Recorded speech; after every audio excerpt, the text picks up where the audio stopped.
Assalamualaikum warahmatullahi wabarakatuh. Selamat pagi dan Pak.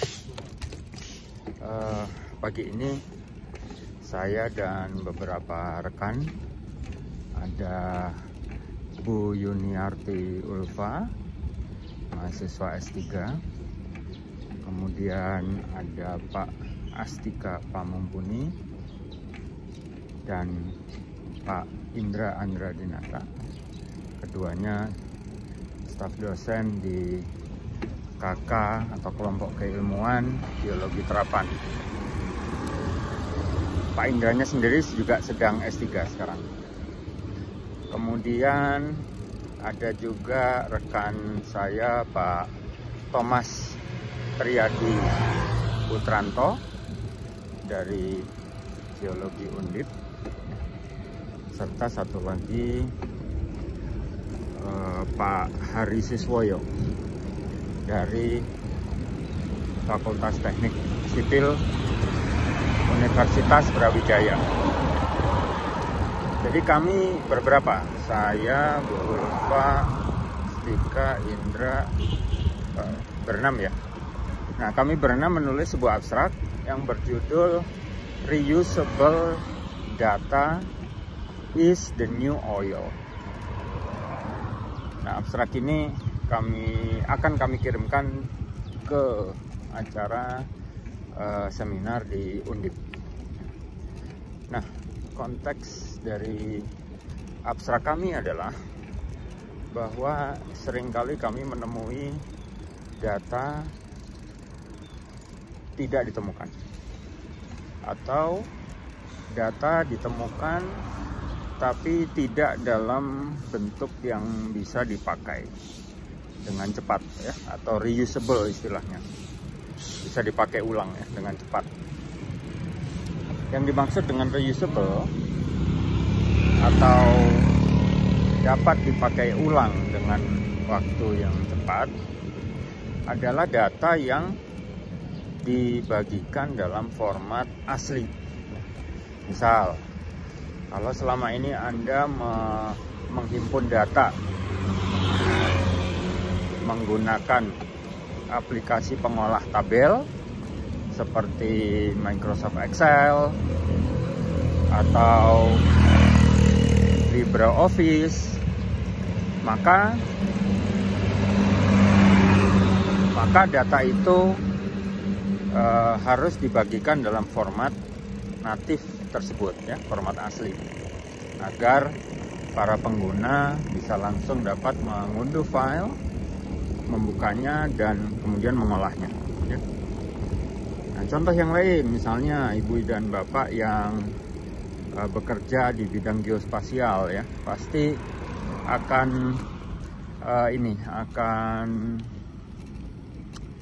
sangat akrab dengan program-program SIG ya, atau GIS. Nah, program-program GIS itu biasanya menghasilkan atau memproses ya, bisa memproses dan juga menghasilkan file-file yang berekstensi SHP ya, atau shapefile. Nah, shapefile ini juga dikelompokkan sebagai format data mentah atau data yang dibagikan dalam format aslinya ya. Jadi kalau SHP-nya bisa diunduh dan dibagikan ke orang lain, maka orang lain bisa langsung membukanya dan kemudian mengolahnya untuk berbagai kebutuhan ya. Jadi itu intinya, bahwa data sering tidak ditemukan, atau kalau ditemukan tidak dalam format atau bentuk yang mudah untuk dipakai ulang ya. Itu konteksnya. Nah, di sisi lain, dunia ini mengenal ada jargonnya, data is the new oil ya. Kalau menurut penelusuran kami itu pertama kali dinyatakan tahun 2007 dari salah satu media daring ya. Nah, pernyataan itu sendiri dipicu oleh berbagai perusahaan ya, atau startup ya bahasa sekarangnya, waktu itu yang beroperasi dengan menghimpun banyak data ya, dengan berbagai cara. Salah satunya adalah dengan menyediakan layanan-layanan gratis ya, agar pengguna menggunakan, dan kemudian setelah pengguna menggunakan maka secara sadar atau tidak sadar pengguna telah membagikan datanya. Ya, disebutlah beberapa perusahaan seperti Facebook, Google, dan lain-lain lah ya. Nah, kurang lebih itu kondisi di dunia ya. Nah, namun demikian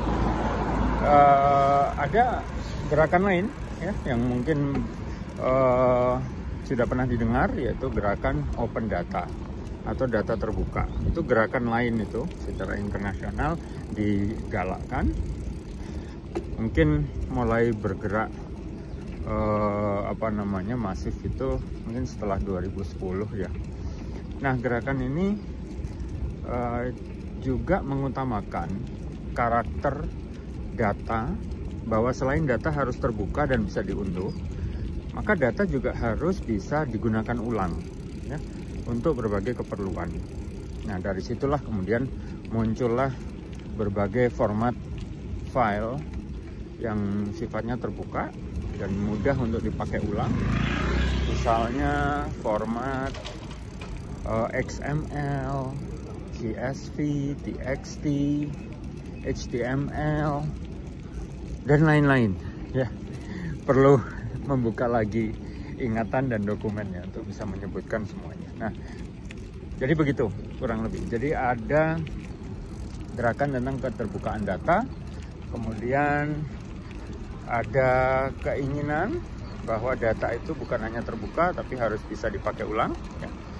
Kemudian di sisi lain Indonesia juga sudah punya Public Information Disclosure Act ya, Undang-Undang Keterbukaan Informasi, yang tentunya sangat berkaitan juga dengan open data ya, atau dalam hal ini reusable data. Nah, jadi kami berusaha mengeksplorasi kondisi-kondisi berbagi data ya, atau data sharing di Indonesia, untuk kemudian kami olah dan kami sampaikan solusinya, usulannya seperti apa.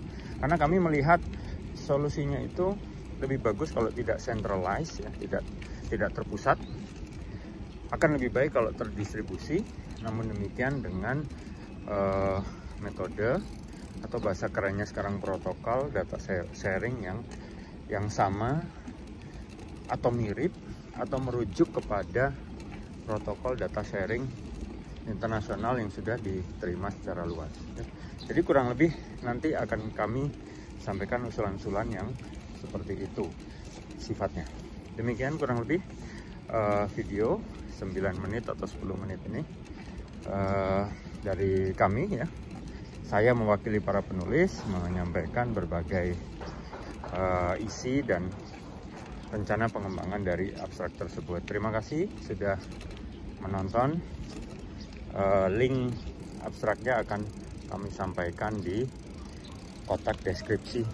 Terima kasih, selamat pagi, selamat beraktivitas. Assalamualaikum warahmatullahi wabarakatuh.